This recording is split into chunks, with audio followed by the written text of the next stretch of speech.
খুলনার পাইকগাছায় বেড়িবাঁধ ভেঙে ৫টি গ্রাম প্লাবিত হয়েছে। এতে পানিবন্দী হয়ে পড়েছে প্রায় ৬,০০০ মানুষ।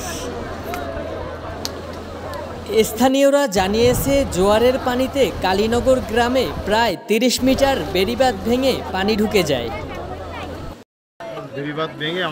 এতে পানিতে ডুবে পড়েছে প্রায় আশপাশের গ্রামগুলো। ভেসে গেছে চিংড়িঘের ও ফসলি জমির ক্ষেত।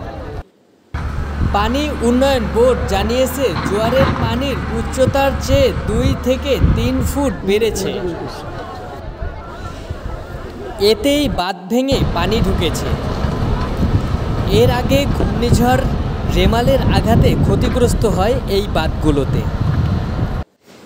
স্থানীয় গ্রামবাসী জানিয়েছে, যদি দ্রুত বাঁধের কোনো ব্যবস্থা না করা হয়, ফেনী, চট্টগ্রাম সহ অন্যান্য জেলার মতো পাইকগাছাতে রূপ নিতে পারে। খুলনার দক্ষিণ পশ্চিম অঞ্চলগুলোতে যদি পানির তীব্রতা দেখা যায়, তাহলে খুলনা শহরগুলোতেও ক্ষতিগ্রস্ত হতে পারে বলে জানিয়েছে। যত দ্রুত সম্ভব টেকসই বেড়িবাঁধ করতে হবে। অন্যান্য জেলাগুলোতে যে পরিমাণ ক্ষয়ক্ষতি হচ্ছে, কয়রা, পাইকগাছা সহ বিভিন্ন এলাকায় এরকম ক্ষতির সম্ভাবনা দেখা দিতে পারে বলে জানিয়েছে স্থানীয়রা।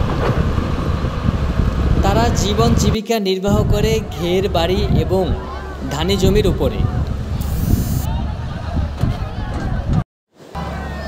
বেড়িবাঁধ ভেঙে ৬টি গ্রাম যখন প্লাবিত হয়ে যায়, তখন গ্রামবাসী ও স্থানীয়রা মিলে তারা বেড়িবাঁধে কিছুটা রক্ষা করার চেষ্টায় নেমেছে।